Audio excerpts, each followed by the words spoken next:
Stop what you're doing. This job takes precedence. Carnival's coming to town. Your mother got an unexpected gift. I got one, too.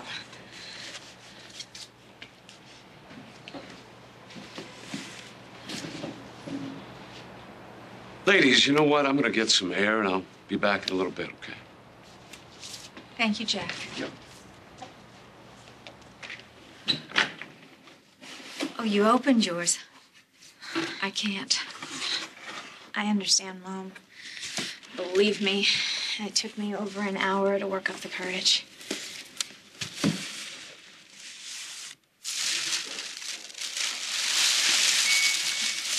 Oh, it's the music box that Myrtle gave you at Miranda's baby shower. It's similar. She must have found another one or had this one made.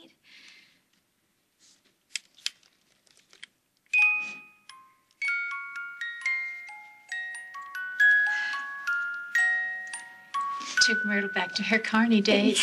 Yeah. She knew that the carousel and its music had a special kind of magic. And she wanted to pass that along to me and Miranda, and now Gabrielle.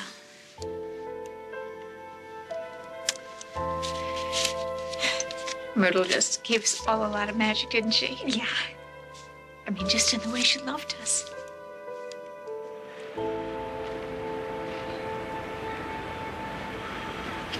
Wow. Remember all the time we used to spend here, hanging with Jenny? My God. We used to use this place for a hideout. Remember when my father caught us? Like I could forget. Now that is it! You just stay out of this. Listen, when you're in my house, you do what I say, do you hear? Well, perhaps you should keep a close watch on what goes on in your own home. And what exactly do you mean by that? Well, it's perfectly clear to me what went on here last night while you were out of town. Like what, for instance? Not a lot of people would take on Les Baxter. Myrtle would take anybody on if it was for the right cause. You know, I was so happy when you called and said Myrtle had a room for you. You were so happy because you knew she'd keep an eye out for me. And she did. I couldn't get away with anything living here.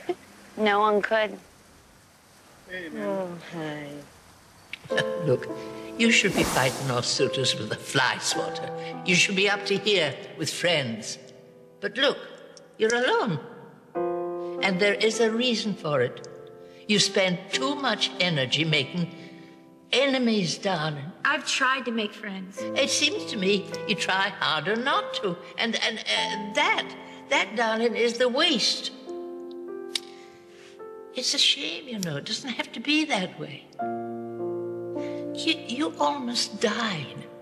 Now, just make the most of what has been given back to you.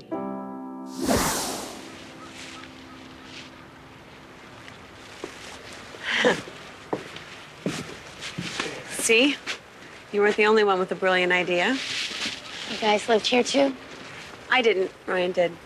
Back when I first came to Pine Valley. So you got the full Myrtle treatment, too? I fooled you. You're sweet to think I was sweet. But I have to tell you that I am an old huckster, and I have sold a bill of good to guys who are tougher than you are.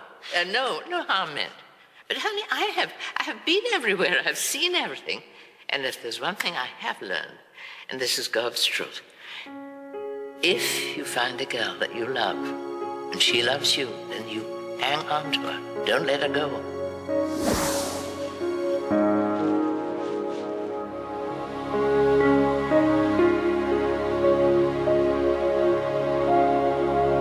Sometimes I think that your grandma and Myrtle made a secret pact before your grandma died.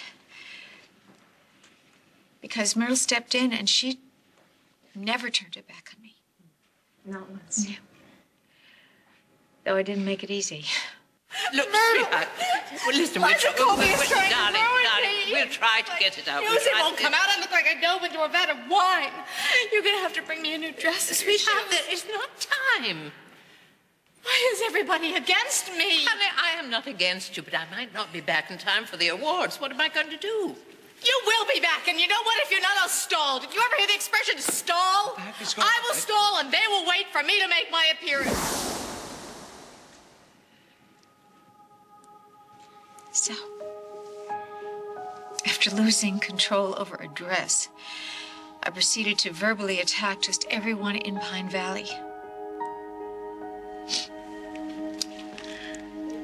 I wound up on my hands and knees on the bathroom floor of the ladies' room and scrounged around for the pill I dropped. Mom.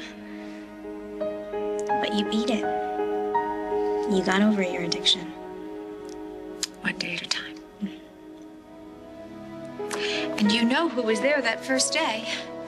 The first day when I had to say it out loud. What happened to you? I don't know. I don't know anything anymore. Yes, I do.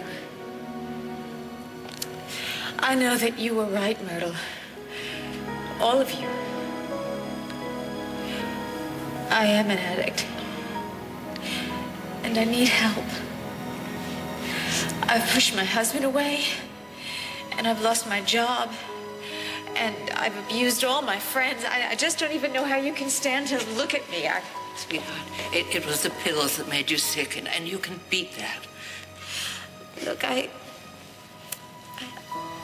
wouldn't blame you if you just didn't even want to hear my name anymore. Don't you ever say that. I love you just as if you were my own flesh and blood. Did you know she went on the plane with me to Betty Ford? No. It was a horrible flight. But she held my hand. She held my hand through that whole flight. And for so many more times throughout the years. And now,